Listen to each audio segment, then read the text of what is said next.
friends. So this is your extra read aloud for today because we learned about seahorses and we know this author. Who's this author? Eric Carle, right? Let's see, is his signature on the back? There it is.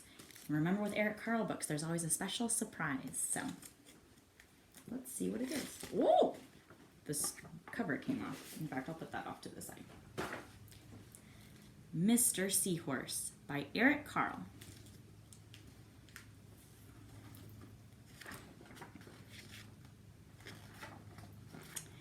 Mr. and Mrs. Seahorse drifted gently through the sea. Oh, you can't see it. Let me scoot over. Mr. and Mrs. Seahorse drifted gently through the sea. Mrs. Seahorse began to wiggle and twist this way and that. "It's time for me to lay my eggs," she said. "Can I help?" asked Mr. Seahorse. "Oh, yes, thank you," said Mrs. Seahorse, and she laid her eggs into a pouch on Mr. Seahorse's belly. "I'll take good care of our eggs," said Mr. Seahorse. "I promise." As Mr. Seahorse drifted gently through the sea, he passed right by... Friends, look at... This is Eric Carle's surprise for this book. He has some see-through pages. We call those transparent. That means you can see right through it. Okay? As Mr. Seahorse drifted gently through the sea, he passed right by a group of trumpet fish that had hidden in a patch of reeds. These are the reeds. These are trumpet fish. Why do you think they're called trumpet fish? Their mouths kind of look like the instrument, the trumpet. But before long, Mr. Seahorse, is that it? Yeah. But before long, Mr. Seahorse met another fish. "How are you, Mr. Stickleback?" asked Mr. Seahorse. "Delighted," replied Mr. Stickleback. "I just built a nest and right away Mrs. Stickleback laid her eggs into it. Now I am taking good care of them until they hatch.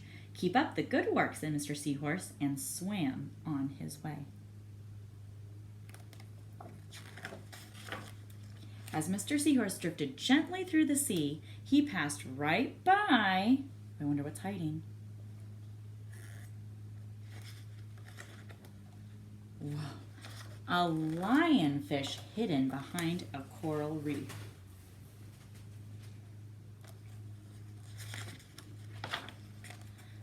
But before long, Mr. Seahorse met another fish. "How are you, Mr. Tilapia?" asked Mr. Seahorse. Mr. Tilapia couldn't answer. His mouth was full of eggs. I know, said Mr. Seahorse. "Mrs. Tilapia laid her eggs. Now you are taking good care of them until they hatch." Mr. Tilapia nodded his head. "You must be very happy," said Mr. Seahorse, and swam on his way.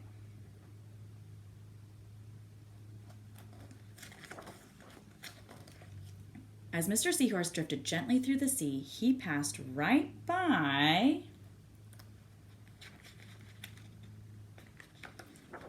Ta-da! A pair of leaf fish hidden among the seaweed. Wow, they really blended in. Look at that. Pretty cool, huh? But before long, Mr. Seahorse met another fish. "How are you, Mr. Curtis?" asked Mr. Seahorse. "Perfectly fine," replied Mr. Curtis. "Mrs. Curtis laid her eggs and I have stuck them on my head. Now I'm taking good care of them until they hatch. You're doing a good job," said Mr. Seahorse, and swam on his way. There are the eggs on his head.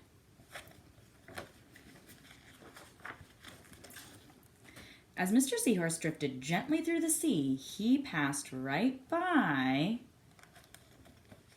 What's a big rock or stone? A stonefish hidden behind a rock.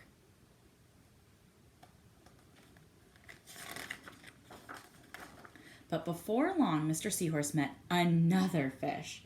"How are you, Mr. Pipe?" asked Mr. Seahorse. "Couldn't be better," replied Mr. Pipe. "Mrs. Pipe laid her eggs along my belly. Now I am taking good care of them until they hatch.